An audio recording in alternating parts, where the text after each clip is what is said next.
மக்களை சோழ நாட்டின் செல்லும் ஞான மன்னன் என்ற இதயத்தில் அழைத்திருந்து ராஜராஜ சோழன் ஆகிய நான் என் வணக்கத்தை தெரிவித்துக் கொள்கிறேன். என் இயற்பெயர் அருள்மொழிவர்மன்.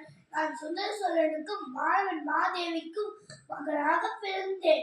என் ஆட்சிக்காலம் 925 முதல் 1014 வரை. என் தலைநகரம் தஞ்சாவூர். என் புனைப்பெயர் சத்தியம் சிகாமணி.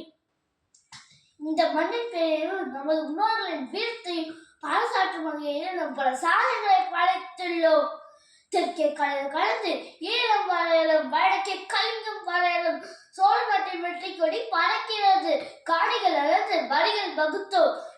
நிலங்களை அளந்து வரி விதிப்பதற்காக விரிவான நில அளவை முறையை அறிமுகப்படுத்தினேன். இது நிர்வாகத்தின் முதுகெலும்பாக அமைந்தது. தஞ்சை பெரிய கோவில் சிவபெருமானுக்கு எழுப்பிய மாபெரும் ஆலயம். இதுவரும் கற்களும் செங்கற்களும் இல்ல. நமது பகுதியின் சின்னம் தமிழ் கலையின் உச்சம். இது திராவிட கட்டிட கலையின் மிக சிறந்த சான்றாக விளங்குகிறது. கல்வெட்டுக்கள் தஞ்சை கோவில் சுவர்களில் வெற்றிகள் மற்றும் நிர்வாக தகவல்களை கல்வெட்டுகளாக பொறுத்துள்ளேன்.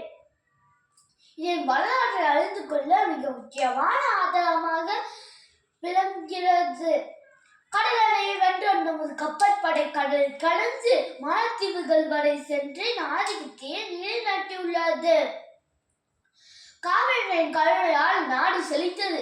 காவிரி நீரின் உழவர்கள் உழைப்பாலும் காவிரி நீரின் கருணையாலும் நாடு செழித்தது.